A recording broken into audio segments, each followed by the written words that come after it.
말씀 보겠습니다. 사도행전 17장 1절에서 9절까지 합독하겠습니다. 저희가 암비볼리와 아볼로니아로 다녀가 데살로니가에 이르니 거기 유대인의 회당이 있는지라.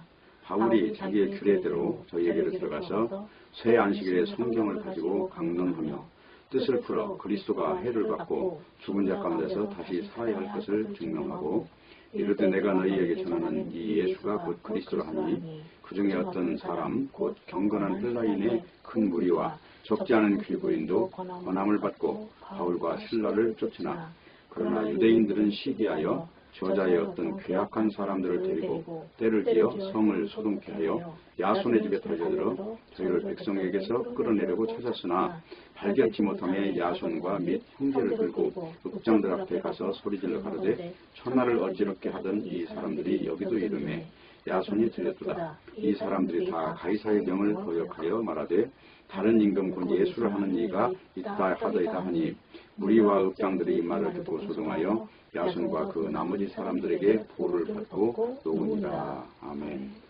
기도하겠습니다. 주님, 이 시간에도 말씀 앞에 불러주셔서 진실로 감사를 드립니다. 말씀이 지정하는 방향을 바로 보게 하시고 하나님의 뜻이 도대체 무엇인지 그 깊은 의미를 밝히 발견하고 믿는 저희가 되게 하여 주시옵소서. 우리 마음밭을 하나님께서 다듬으시고 깨트려 주시고 경륜하여 주셔서 오직 하나님의 깊고 오묘한 그 뜻만 따르고 믿는 저희가 되게 하여 주옵소서. 예수님의 이름으로 기도합니다. 아멘. 사도행전 17장 1절에서 9절까지 있는 말씀을 통해서 강론의 방향이라는 제목으로 말씀을 증거하겠습니다. 오늘 사도행전 17장은 이제 이 사도가 빌립보라고 하는 곳에서 이제 떠나서 이제 데살로니가라고 하는 곳에 들어가는 그 장면이 나와 있고요.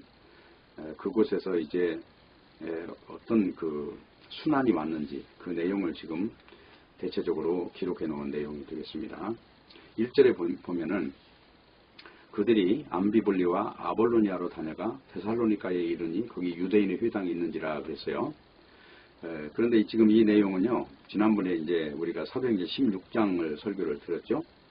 거기 16장은 다른 게 아니라 바로 빌립보라고 하는 곳에서 복음을 증거하고 그리고 나서 이제 하나님의 역사로 말미암아 거기에 그 누디아라고 하는 그 자주장사 그 옷감 판매하는 그 여인이 예수 그리스도를 믿게 되는 내용과 더불어서 이제 그 간수가 예수 그리스도를 믿게 되고 뭐 그런 내용들을 이제 기록을 했어요.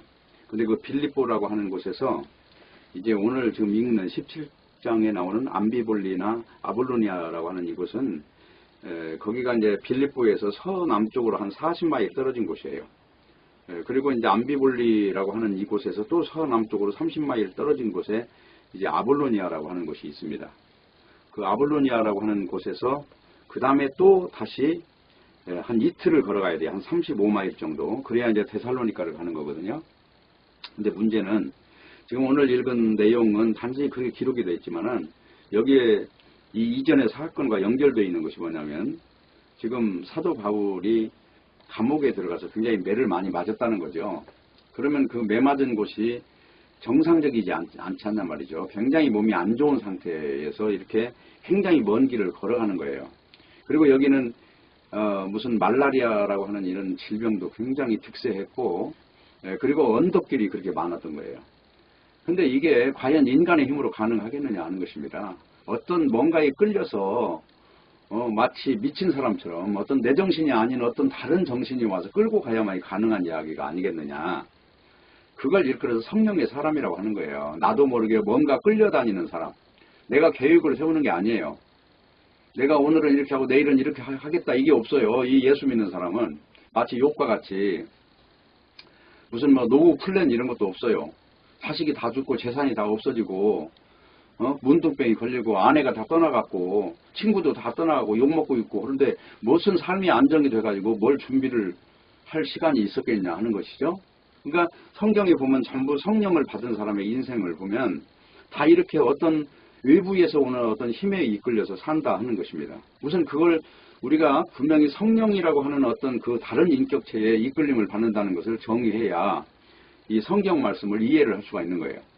그러니까 그런 거를 모르니까 뭐 예수 믿는 것을 인간의 힘으로 믿고 안 믿을 수도 있고 믿을 수도 있다고 생각하는데 그렇지 않다는 거죠. 믿는다는 것 자체부터가 벌써 하나님의 선택인 거고 하나님의 그 역사가 배후에 있는 거예요. 지금 이 앞부분에 보면 간수가 예수 그리스도를 믿게 된 것도 그거 어떻게 하필이면 사도 바울이 그 간수가 있을 때 또 가서 잡혔겠냔 말이에요. 간수도 이제 뭐 교대 근무자도 있을 거고 많이 있을 거 아니겠어요? 그리고 그 수많은 인간 중에서 자주장사 그 누리아를 만나는 것도 마찬가지 아닙니까? 어떤 그 공간과 시간 속에서 24시간이라는 어떤 시간 속에서 그리고 딱 그 자리에 그 사람이 있다는 거는 수없이 교차하는 이런 그래프를 한번 그려본다고 생각해 보자 이 말이에요. 가능하겠느냐. 그렇기 때문에 예수 그리스도를 믿는다는 거, 말씀을 바르게 만난다는 거, 교회를 다닌다는 게 아니에요. 지금 사도 바울을 만난 사람을 지금 배경을 두고 이야기하는 거예요. 뭐 그 당시에도 유대인들도 다 하나님 말씀을 전했으니까. 그리고 예수도 나사렛 예수가 아닌 예수도 많았어요. 당시에 바예바 예수라는 사람도 그 예수라는 이름이거든요. 여호수아, 호세아 다 예수라는 이름이에요. 근데 그 이름 안에서 나사렛 예수 그리스도를 정확하게 성경대로 방향을 잡아서 믿게 된다는 이게 엄청난 기적 중의 기적이라 하는 것입니다. 어쨌든 간에 오늘 지금 읽은 내용은 단순하게 그냥 바울이 데살로니가에 들어갔다 이렇게 읽으면 안 되고요. 이 몸 상태를 우리가 알아야 되는 거예요. 지금 이 몸을 가지고 아랑곳하지 않고 이 복음을 증거하기 위해서 가고 있다고 하는 사실을 보세요. 그 내용이 뭐와 똑같아요?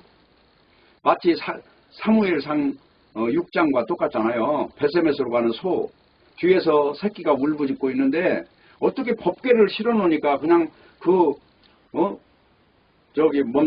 내가 죽을 자리로 간다 이 말이에요. 내가 죽을 자리로. 내가 죽는 곳으로 가는 거예요. 사는 곳으로 가는 게 아니고. 근데 놀랍게도 그 죽는 그것을 짊어지고 가는 이유는 이 죽음이라고 하는 것을 이미 통과했기 때문에 그 너머에 어떤 그걸 봤다는 것이죠. 육에 묶이지 않는다는 겁니다. 자, 새끼가 울면은 새끼한테 가서 젖을 줘야 당연한데 왜 새끼를 놔두고 다른 곳으로 가느냐. 그거는 그 수레 위에 이제 법궤가 실려 있기 때문에 법궤라고 하는 것은 하나님의 언약이 서린 것이기 때문에 그 언약이 인생에서 가장 중요한 위치를 차지한다는 겁니다. 그것이 이제 성경 이야기고. 그래서 이제 여기 보면은 이제 무슨 말을 하느냐면요.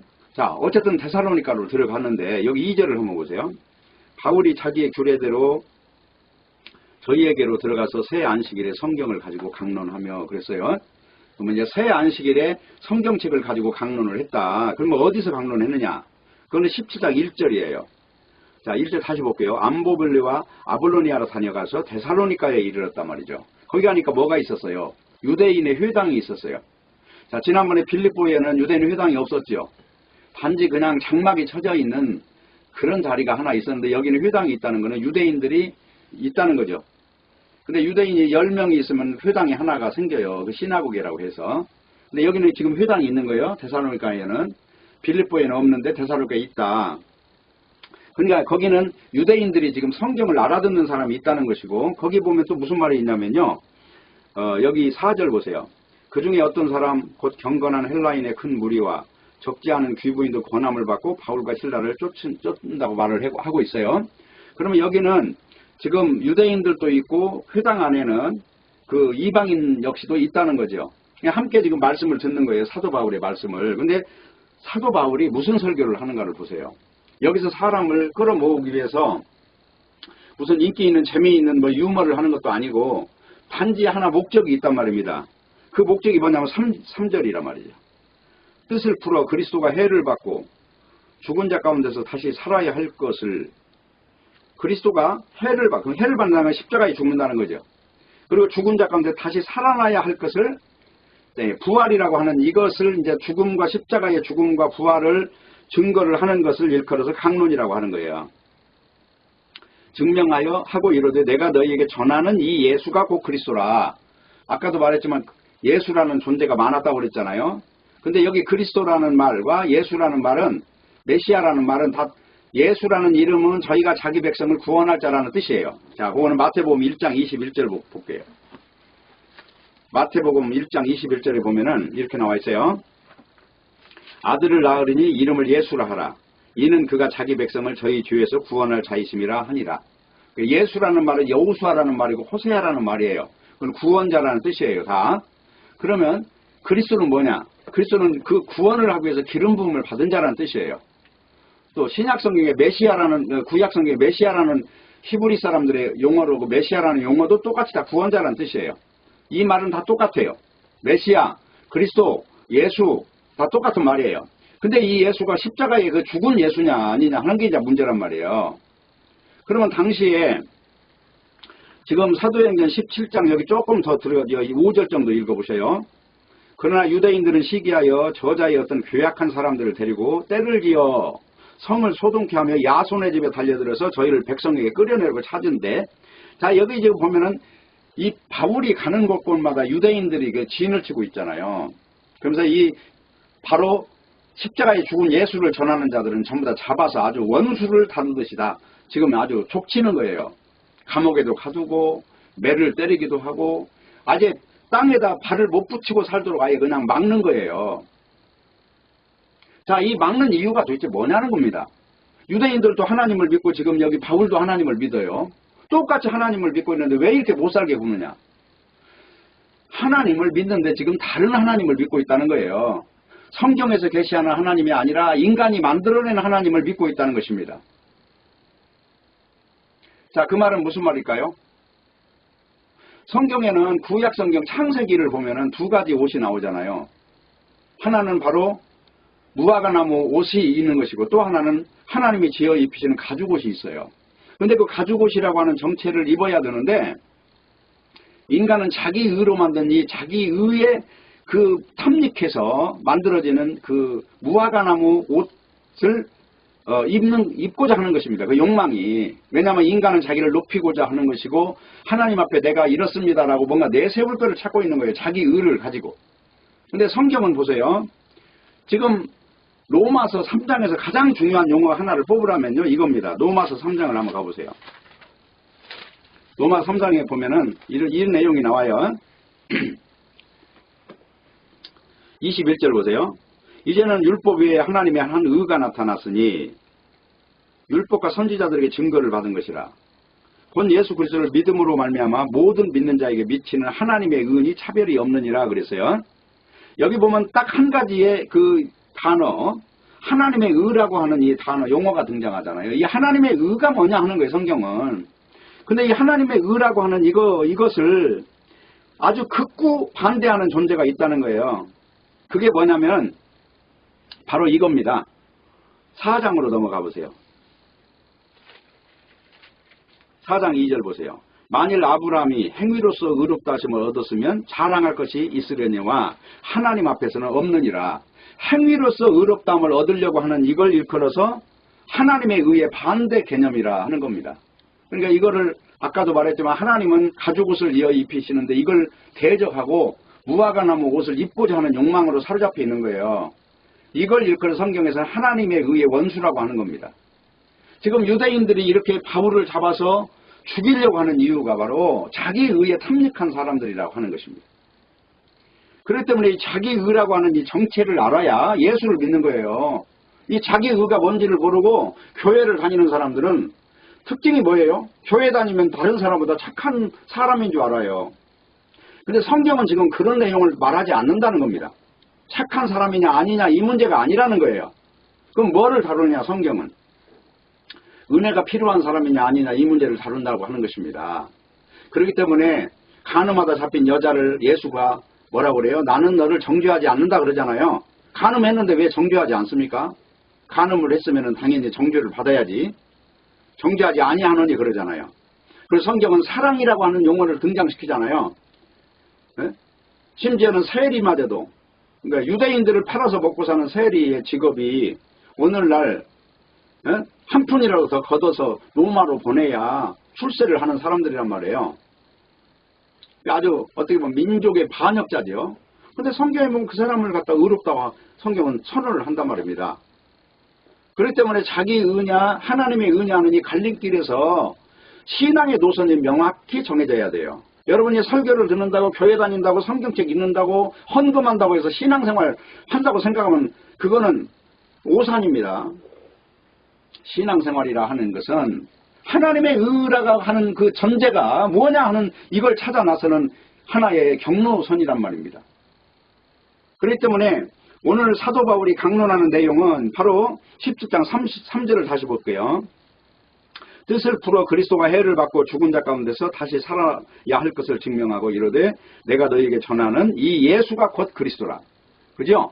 그러니까 지금 이 바울이 전하는 예수하고 유대인이 전하는 예수하고는 전혀 달라요. 유대인이 전하는 예수는 그 노마의 압제에서 해방시켜줄 예수를 찾는 거예요. 그 복음서 마태복음, 마가복음, 누가복음, 요한복음, 사복음서에 나오는 이야기 스토리가 바로 그겁니다. 왜 유대인이 예수님을 십자가에 못 박아 죽여버리는가? 떡 5덩어리와 물고기 2마리로 5,000명을 먹일 때는 그렇게 박수를 보내고 우리 임금이 돼주세요 하면서 막 귀찮게 쫓아다니던 존재들이 너희들이 나는 하늘에서 내려온 떡이야. 생명의 떡이야. 그래서 너희들은 내가 주는 떡을 먹어야 돼. 그래서 나는 죽어야 돼. 십자가에 죽어야 되는데 내가 죽었다가 부활을 할 거야. 너희는 이 나의 그 거룩한 피를 힘입고 하나님과 연결될 수 있는 길을 찾아야 돼. 그러니까 유대인들이 지금 이 이론에 대해서 치를 떠는 거예요. 지금 땅의 메시아를 기다리는 존재들이 하늘의 이야기를 하니까 아주 정이 떨어지는 것입니다. 그러니까 오늘 지금 여기도 보면은 예수가 바로 십자가에 죽은 예수, 그리고 살아나신 예수, 이걸 증거하니까 여기 보니까 하늘의 예수를 참 믿어야 되는구나 하고 그 중에서 일부가 믿었고 나머지는 틀림없이 바울을 갖다 고발해서 여기 뒤에 이렇게 여기 보면 5절이 그러잖아요. 괴약한 사람들을 데리고 왔다고. 여기 괴약한 사람들이 누구냐면 한마디로 사람 때리고 청부, 한마디로 그 폭행하는 이런 존재들이에요. 이런 존재들을 등에 업고 이 복음을 대적하는 것입니다. 이들이 하는 일이 지금 유대인들이 하는 일이에요, 이게. 그러면 이게 지금 과연 하나님의 의라고 하는 정체가 이 지구상에 올 때는 과연 환영받을 수 있겠느냐 하는 거예요. 절대 환영받지 못한다는 것입니다. 그래서 요한복음 14장, 15장, 16장을 쭉 읽어보셔요. 하나님의 나라를 알게 되면, 성령을 받게 되면 이상하게 그 사람들은 세상에 미움을 받는다잖아요. 그리고 세상에 미움을 받는 거 중간으로 간다고 그러잖아요. 하지만 세상을 내가 이겼으니 너희는 담대하라. 요한 1서에 그러잖아. 내가 세상을 이겼어. 내가 세상이 잘못된 거 난 다 증명한 사람이야. 세상은 힘과 능으로 사는데 그래봐야 죽음 하나도 못 이기는 존재들이야. 뭐 권세가 있어서 이 왕을 하면 뭐 대단한 줄 알지만 조금 있다가 늙으면 다 죽어버려가지고 몸에는 한마디로 바이러스에 밥이 들어갖고 죽어가버리는 아주 불쌍한 인생들이야. 그러나 나는 그렇게 죽음이라고 하는 것에 짓눌려 사는 이런 세상을 다 철폐하는 한마디로 영생이라고 하는 그 정체의 본질이야 나는. 그러니까 나는 이 세상 같은 거는 한마디로 존재 자체로 인정을 하지 않아. 너희도 그렇게 살아야 돼. 예수님이 하시는 말씀이 그거예요. 담대하라. 내가 세상을 이겼노라. 그런데 중요한 거는 17장 3절이란 말이에요. 뜻을 풀어서 예수가 십자가에 죽었고 부활했다는 거예요. 네? 그리고 예수님이 주님이라는 거예요. 사도행전 1장, 2장, 3장 쭉 읽어보세요. 사도들이 설교한 내용이 도대체 뭔지. 뭐 사람들을 웃기려고 해서 뭐 코미디언이 등장한 거 그런 거 아닙니다. 예수님이 십자가에 죽었다 부활했다는 것입니다. 강론의 방향이 이거예요. 설교의 방향이. 뭘 찾아서 교회를 갑니까? 사람들이 여러분 등 한번 따뜻하게 한번 안아주면 그게 인생이 완전히 풀린 것인 줄 아십니까? 그렇지 않아요. 나에게서 죽음이 떨어져 나갈 때 비로소 영원한 생명을 얻는 거고 영원한 희망을 갖는 것입니다. 근데 사람들은 이 땅에 속한 의식구조를 가지고 살다 보니 하늘에 있는 이 위대한 것을 모른다는 것입니다. 이것 때문에 불행한 것이라는 것입니다. 자, 그래서 여기 보면 그래 나오죠. 6절. 야손의 집에 달려들어 저희를 백성에 끌어내려고 찾지만 발견치 못하니까 야손과 형제를 끌고 읍장들 앞에 가서 소리질러 천하를 어지럽게 하던 이 사람들이 여기도 이름에 야손이 들였도다. 이 사람이 지금 이 연병 걸린 사람을 들여서 천하를 어지럽게 하고 있다. 그래서 고발을 하는 거예요. 그러면서 뭐라고 말합니까? 이 사람들이 다 가이사의 명을 거여가여 다른 임금 예수를 하는 이가 있다 하더이다. 예, 가이사라고 하는 로마의 황제가 있는데 또 다른 임금이 있다는 거예요. 여기는 땅의 임금이고 예수는 하늘의 임금이잖아요. 빌라도가 예수님을 신문할 때도 나는 나의 나라는 여기에 속한 나라가 아니다. 빌라도에게 분명히 해명을 했잖아요. 나는 이런 나라에 내가 뭘 한쪽 얻어서 내가 임금하려고 온 사람 아니야. 나는 이 사망의 왕을 죽이는 사람이야. 생명의 왕으로 온 거야. 네? 그것이 바로 로마서 5장 이야기란 말입니다. 자, 로마서 5장을 한번 가볼까요? 5장 12절이에요. 이러므로 한 사람으로 말미암아 죄가 세상에 들어오고 죄로 말미암아 사망이 왔나니 이와 같이 모든 사람이 죄를 지었으므로 사망이 모든 사람에게 이르렀느니라. 그래놓고 요 뒤에 이제 14절 보세요. 그러나 아담으로부터 모세까지 아담의 범죄와 같은 죄를 짓지 아니한 자들 위에도 사망이 왕노릇하였나니 아담은 오실 자의 표상이라.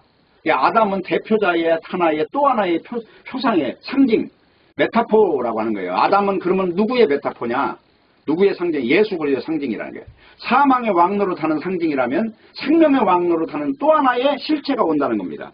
그 내용이 이거예요. 14절. 그러나 아담으로부터 모세까지 15절. 그러나 이 은사는 그 범죄와 같지 아니하니 곧 한 사람의 범죄를 인하여 많은 사람이 죽었은즉 더욱 하나님의 은혜와 또는 한 사람 예수 그리스도의 은혜로 말미암아 선물이 많은 사람에게 넘쳤으리라. 16절. 또 이 선물은 범죄한 한 사람으로 말미암은 것과 같지 아니하니 심판은 한 사람을 인하여 정죄에 이르렀으나 은사는 많은 범죄를 인하여 의롭다 하심의 이름이니라. 여기서 은사는 이 말을 은혜는 이렇게 바꾸셔야 돼요. 은혜는. 자, 17절. 한 사람의 범죄를 인하여 사망이 그 한 사람으로 말미암아 왕노릇하였은즉 더욱 은혜와 의의 선물을 넘치게 받는 자들이 한 분 예수 그리스도로 말미암아 생명 안에서 왕노릇하리로다. 바로 이렇게 표상이 뭐냐 하는 거예요. 아담은 장창 오실 진정한 아담의 표상이라는 거잖아요. 예수 그리스도가 바로 십자가에 죽으셨다 부활하신 그 놀라운 능력이 사망을 이겨버리는 이 능력이 생명의 왕이라는 것이잖아요. 그죠? 여기 19절. 한 사람의 순종치 아니함으로 많은 사람이 죄인 된 것 같이 한 사람의 순종하심으로 많은 사람이 의인이 되리라. 그러니까 의의 노선과 죄의 노선이 있다는 것이죠. 그렇기 때문에 우리는 어떻게 해야 되느냐. 예수 그리스도를 과연 어떻게 믿을 것이냐는 이것만이 숙제라는 거예요. 교회 다니는 것이 아니라 사도 바울이 전하는 복음이 도대체 뭐냐. 여기에 창념해서 이거를 파고들어야 돼요. 그리고 이게 아닌 거는 다 버리셔야 돼요. 과감하게 버려야 돼요. 한 톨도 남기면 안 돼요. 그래서 이렇게 보세요. 21절. 이는 죄가 사망 안에서 왕노릇한 것 같이 은혜도 또한 의로 말미암아 왕노릇하여 우리 주 예수 그리스도로 말미암아 영생에 이르게 하려 함이니라. 자, 이 두 가지 노선이 있었죠. 하나는 첫사람 아담이고 하나는 마지막 아담이에요. 이 두 아담의 양쪽에 세 개가 있다는 겁니다. 근데 여기는 지금 사도 바울이 있고 아까 사도행전 17장에는 유대인이 있어요. 둘이 전쟁이 일어나죠. 오늘날도 똑같아요. 복음을 던져보면 이 복음을 받는 존재가 있고 복음을 희한하게 피해가는 존재가 있어요. 바로 이게 이 당시에 사도행전 당시에 바로 유대인들입니다. 오늘날도. 진정한 복음은 다 피해가버려 육신에 속한 교회를 따라가요. 왜냐하면 거기 가면 사람이 많이 있고 뒤에서 따뜻하게 등을 두드려주는 사람이 있고 수없이 칭찬 요법에 아주 물들어가지고 거짓말에 아주 그냥 익숙해져서 거기에 놀아나는 사람들이 대부분이기 때문에 그렇다 하는 것입니다. 그렇기 때문에 우리는 어떻게 해야 될 것이냐 하는 거예요. 여기 보세요. 6장으로 넘어가 보세요. 6절. 우리가 알거니와 우리 옛사람이 예수와 함께 십자가에 못 박힌 것은 죄의 몸이 벌하여 다시는 우리가 죄에게 종노릇하지 아니하려 함이니 이는 죽은 자가 죄에서 벗어나 의롭다심을 얻었음이니라. 우리 자신도 죽은 자가 돼야 바로 이렇게 의롭다심을 얻는 거고 예수 그리스도 십자가에 죽어야만 부활이 되는 거예요. 바로 이 방식이 바로 가죽옷을 지어 입히는 방식이었다 하는 것입니다. 그래도 강론이라고 하는 것은요. 뜻을 풀면 전부 다 예수님의 십자가에 죽으신 거와 부활이에요. 다른 내용 없는 거예요. 왜 사도들이 웃기는 소리를 못하겠어요? 이 당시에 왜 사람들을 웃겨가지고 다른 방식으로 선교할 수도 있겠죠. 근데 하필이면 예수님이 십자가에 죽었다는 이 말을 함으로써 왜 사람들을 약을 올리냔 말이에요. 다른 방식으로 타협을 하면서 복음도 전할 수 있잖아요. 그러나 이 복음이라는 건 진실 외에는 아무것도 섞일 수 없다는 것입니다. 그러니까 이 유대인들이 고대하고 기다리는 메시아는 로마 황제를 제압하는 사람이었어요. 그래서 유대인들이 보기에는 빈민 출신 예수님, 나사렛에서 태어난 예수님, 더군다나 정교육도 안 받은 사람, 그리고 키도 단신이고 그 해변가에서 그냥 얼굴이 새까맣게 타가지고 다니는 그런 사람을 메시아로 뭔가 인정하기에는 그게 안 맞는다는 것입니다. 그래서 바로 예수 그리스도를 그냥 죽여버렸고, 결국은 예수님도 자기 자신을 구원하지 못하고 십자가에 죽었잖아요. 힘없이. 육적으로 볼 때는 거기서 자기를 죽인 사람들을 오르게 하늘에서 벼락이 내려서 죽게 하고 딱 살아났어 봐요. 그러면 유대인들이 어떻게 했겠어요? 완전히 박수 보내면서 우리 메시아라고 했을 거 아니에요. 근데 그렇게 하지 않았다는 것입니다. 영으로 갔다는 거예요. 영으로. 그러니까 중요한 거는 소리쳐 죽이라고 소리쳤고 호산나 호산나 하던 사람들이 십자가에 못 박아 죽여버리세요 이렇게 말을 했고, 결국은 죽여버리는데 다 한마디로 증인 섰던 거예요. 유대인들이 다. 그 내용이요. 그러니까 결국은 우리가 믿는 예수 그리스도가 누구냐 하는 거예요. 그래서 오늘 나온 이 17장에서 강론을 할 때는 이 신약 성경이 없었고 구약 성경으로 했을 거 아니에요. 구약 성경을 가지고 뭐 어디를 가지고 설교했을까요? 주로. 대표적으로 이사야서를 한번 볼게요. 이사야서 한 5장 정도 한번 보세요. 5장. 5장을 보면 이렇게 나와 있어요. 20절. 악을 선하다 하며 선을 악하다 하며 흑암으로 광명을 삼으며 광명으로 흑암을 삼으며 쓴 것으로 단 것을 삼으며 단 것으로 쓴 것을 삼는 그들은 화 있을진저. 그랬죠? 그러면 이 당시에 이런 사람이 누구냐면 유대인들이잖아요. 지금 현재 이 이사야서를 읽는 사람들이. 그럼 유대인이라는 얘기는 창세기부터 이 구약 성경을 다 받은 사람들이에요. 그러면 거기에서 메시아가 어떻게 오는가를 알 거 아니에요. 메시아라고 하는 존재는 아까도 말했지만 지금 창세기 3장 15절에 보면 메시아가 올 때 여자의 후손으로 오는데 한마디로 사망의 왕한테 이 발뒤꿈치를 물린다는 거예요. 물린다. 그리고 이 구약 성경에 쭉 보면은 메시아로 등장하는 어떤 그 양의 모습이 등장해요. 양의 모습이 등장해. 거기 출애굽기, 레위기, 신명기, 민수기 쭉 읽어보면 아사셀 양 같은 게 예수님을 묘사하는 거예요. 그러면 아사셀 양은 뭐냐면 죄를 짊어지고 광야로 그냥 던져지는 거예요. 그러면 짐승이 와서 찢어 죽이는 거예요. 그게 아사셀 양이란 말이에요. 그 예수님도 마찬가지잖아요. 이 사탄이 우글거리는 세상에 던져져서 바로 이 사탄들에 의해서 그렇게 십자가에 죽는 거란 말이에요. 그게 메시아의 모습이라고요. 근데 지금 여기 보면은 이 악을 선하다고 하고 선을 악하다고 한다는 말이에요. 유대인들의 사상은요, 적어도 메시아 사상이 중심에 있어야 돼요. 근데 이게 아니고 거꾸로 말하는 거예요. 인간은 육신에 속한 말을 한단 말입니다. 그래서 어떤 말을 하느냐. 여기 이제 조금 더 보세요. 한 7장 정도 가보세요. 이 말을 이제 알아들어야 되는데 못 알아듣는다는 거예요. 7장 13절. 이사야가 가로되 다윗의 집에 청컨대 들을지어다. 너희가 사람을 괴롭게 하고 그것을 작은 일로 여기서 또 나의 하나님을 괴로우시게 하려느냐. 그러니까 자, 인간 육체를 보고 판단하지 말라는 거예요. 영적으로 바라는 거예요. 그러면 왜 그러냐 보세요. 14절. 그러므로 주께서 친히 징조로 너에게 주실 것이라. 보라 처녀가 잉태하여 아들을 낳을 것이요 그 이름을 임마누엘 하리라. 자, 이게 뭔 말이에요. 처녀가 잉태하여 아들을 낳는데 이거는 세상 이치가 안 맞는 쪽으로 하나님은 찾아오신다는 거예요. 인간들이 도대체 이게 무슨 일이야. 처녀가 잉태를 하면 때려 죽여야지. 이런 방식으로 메시아가 온다는 겁니다. 네? 그리고 이제 이 뒤로 조금 더 넘겨보세요. 여기 9장 6절 보세요. 이는 한 아기가 우리에게 낳고 한 아들을 우리에게 주신 바 되었는데 그 어깨에는 정사를 메었고 그 이름은 기묘자라 모사라 전능하신 하나님이라 영존하시는 아버지라 평강의 왕이라 할 것임이라. 그 정사와 평강의 더함이 무궁하며 또 다윗의 위에 앉아서 그 나라를 굳게 세우고 자금 이후 영원토록 공평과 정의로 그것을 보존하실 것이라. 만군의 여호와의 열심히 일을 이루시리라. 근데 여기에 이렇게 메시아의 나라가 올 때는 어떤 식으로 오냐면 이렇게 온다는 거예요. 앞에 1절 보세요. 1절 보면 전에 고통하던 자에게 흑암이 없으리로다. 옛적에는 여호와께서 스불론 땅과 납달리 땅으로 멸치를 담게 하셨더니 후에는 해변길과 요단 저편 이방의 갈릴리를 영화롭게 하셨느니라. 그러니까 예수님이 이렇게 버려진 곳, 사람이 인정하지 않는 방식으로 찾아오신다는 거죠. 여기서 가장 중요한 단어가 갈릴리란 말이에요. 갈릴리. 네? 메시아가 오는 경로가 그래요. 인간이 인정하지 않는다. 이런 내용이에요. 그러면 이제 또 여기서 한 가지 우리가 넘어가 버릴게요. 쭉 넘어가서 이 중간중간에 그 위에 있는데 여기서 11장 하나 보십시다. 11장 1절 보세요. 이새의 줄기에서 한 싹이 나며 그 뿌리에서 한 가지가 나서 결실할 것이요 여호와의 신 곧 지혜와 총명의 신이요 모락과 재능의 신이요 지식과 여호와를 경외하는 신이 그 위에 강림하시리니. 그러니까 이새의 줄기가 누구냐면 이새가 다윗의 아버지잖아요. 네? 그 줄기에 다윗을 통해서 마태복음 1장을 가보세요. 이렇게 지금 예수님이 오셨다는 걸 지금 말하는 거예요. 마태복음 1장을 쭉 보면 이렇게 나와 있어요. 1절 아브라함과 다윗의 자손 예수 그리스도 세계라 그랬어요. 아브라함에서 예수 그리스도까지 족보라 그 말입니다.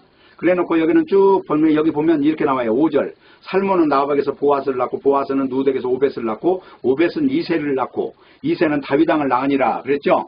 그래놓고 다윗은 솔로몬을 낳고 솔로몬은 느후봄을 낳고 쭉 내려오다가 여기 맨 뒤에 가면은 16절에 보면 야곱은 마리아의 남편 요셉을 낳았으니 마리아에게서 그리스도라 칭하는 예수가 나시니라 그랬어요. 그러면 여기 이새의 뿌리에게서 예수가 메시아로 오는 게 맞잖아요. 그러죠? 그러면 이 내용을 그대로 가지고 이사야 53장으로 가보세요. 이사야 53장으로 그 안에 있는 거는 그냥 나중에 읽어보고 조용히 여기 이사야 53장에 가면 이제 정확하게 이렇게 와요. 53장 2절 보세요. 그는 주 앞에서 자라나기를 연한 순 같고 마른 땅에서 나온 줄기 같아서 고운 모양도 없고 풍채도 없은지 우리의 보기에 흠모할 만한 아름다운 것이 없도다. 이렇게 예수님이 오신다는 거예요. 그러니까 인간 세상에서는 인정받을 수가 없는 거예요. 영적인 거는 언제나 지금도 그렇고 옛날에도 그렇고.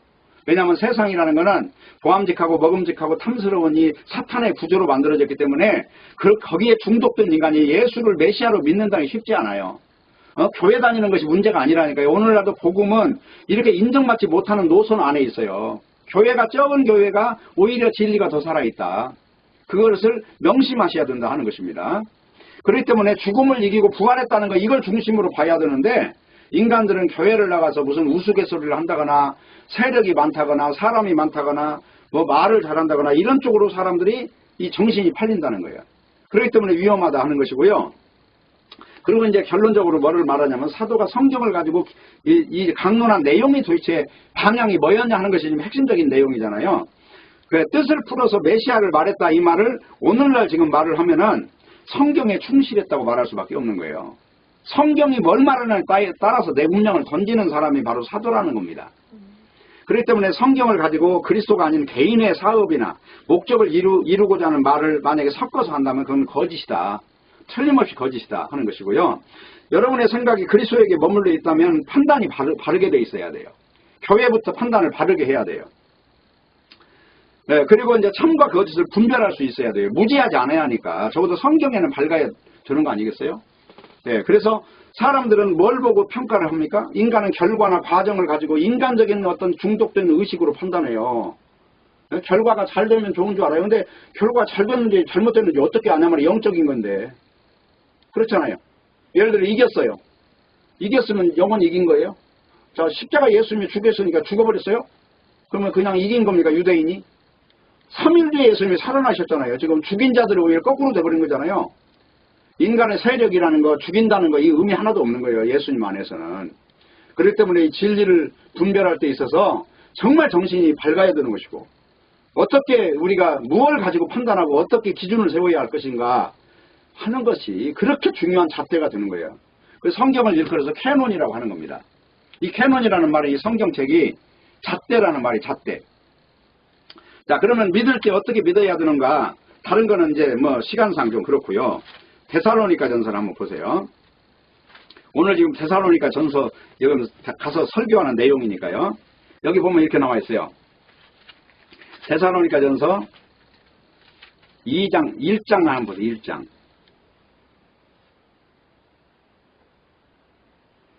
10절. 또 죽은 자들 가운데서 다시 살리신 그의 아들이 하늘로부터 강림하심을 기다린다고 말하니 이는 장래 노하심에서 우리를 건지시는 예수시니라. 그래놓고 요 말을 하기 전에 보세요. 9절.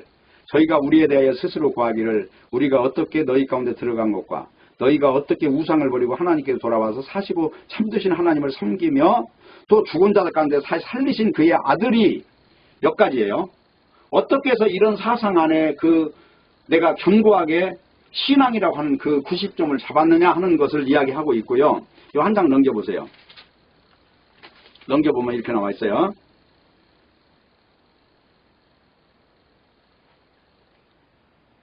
13절이에요. 2장 10절. 그러므로 우리가 하나님께 쉬지 않고 감사함은 너희가 우리에게 들은 바 하나님의 말씀을 받을 때에 사람의 말로 아니하고 하나님 말씀으로 받음이니 진실로 그러하다. 이 말씀에 또한 너희 믿는 자 속에서 역사하느니라. 근데 이 믿는 자 속에 역사한다는 것은 진실로 하나님의 말씀으로 받은 걸 말하는 거예요. 사도 바울이라고 하는 그 사도권에 대해서 100% 인정하는 이 상황을 말하는 겁니다. 그런데 어떤 일이 생겼냐? 15절 보세요. 유대인은 주 예수와 선지자들을 죽이고 우리를 쫓아내고 하나님을 기쁘시게 아니하고 모든 사람에게 대적이 되어 여기서 모든 사람은 믿는 자를 말합니다.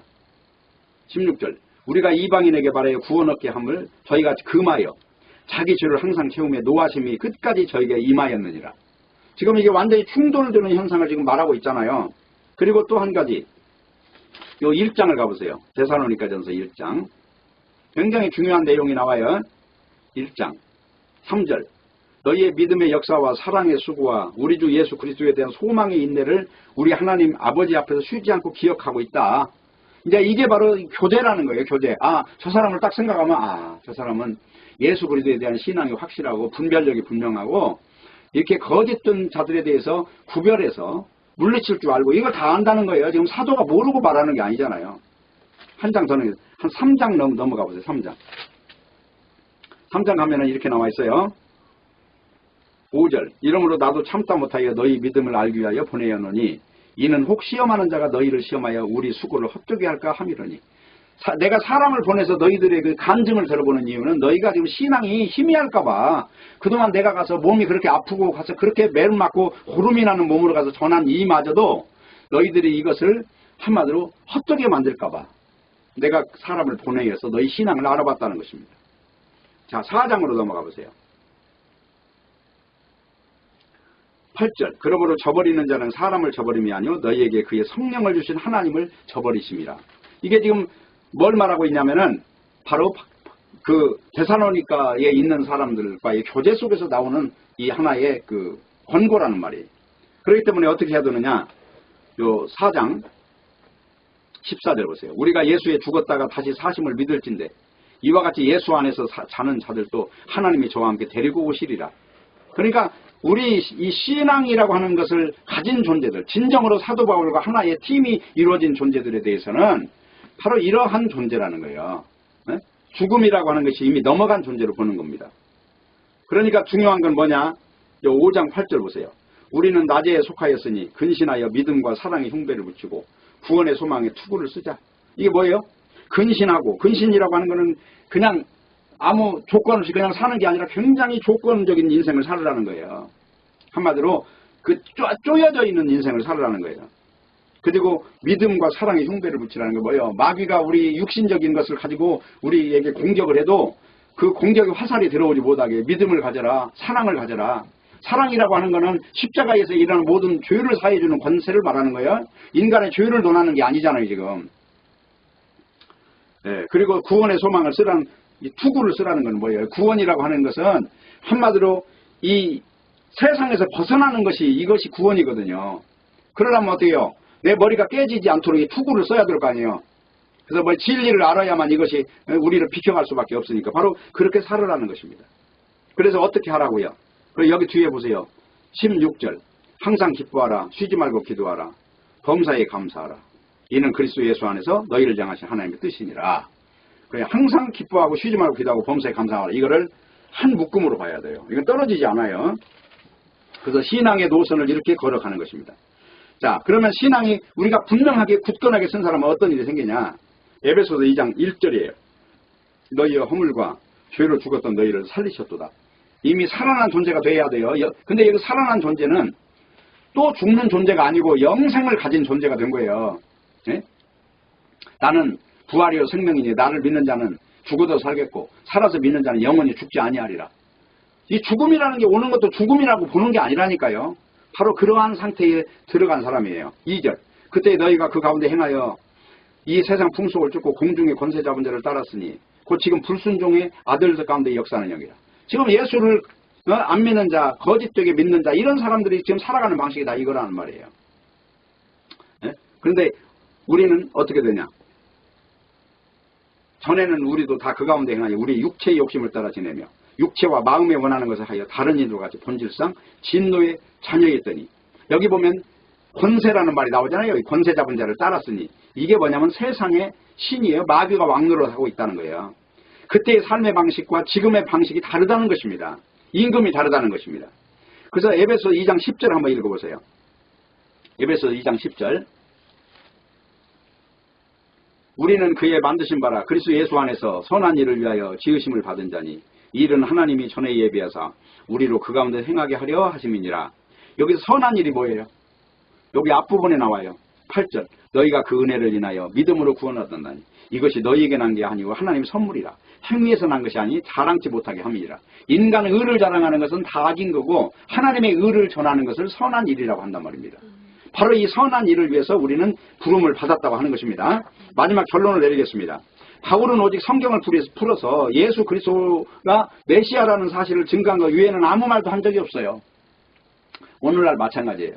그 하나가 우리의 영원한 설교의 주제가 돼야 되고 그 하나가 우리에게는 샘솟는 샘이 돼야 되는 거예요. 이게 아니고 목말라 있다면 벌써 그 사람은 방향이 잘못된 것입니다. 진리가 아니라 세상 육체에 목말라 있는 존재라고 하는 것입니다. 모쪼록 여러분의 몸속에 예수 그리스도의 영이 장악해서 내가 원하지 않는 인생을 살더라도 그 인생은 영원히 가치 있고 영원한 소망 속에 뿌리를 내는 그 삶이 되어지시기를 진심으로 바라겠습니다. 기도하겠습니다. 하나님 아버지 감사합니다. 오늘 또 말씀을 주셨사오니 말씀을 허투루 듣지 않게 하시고 진리로 듣는 역사가 있도록 하여 주옵소서.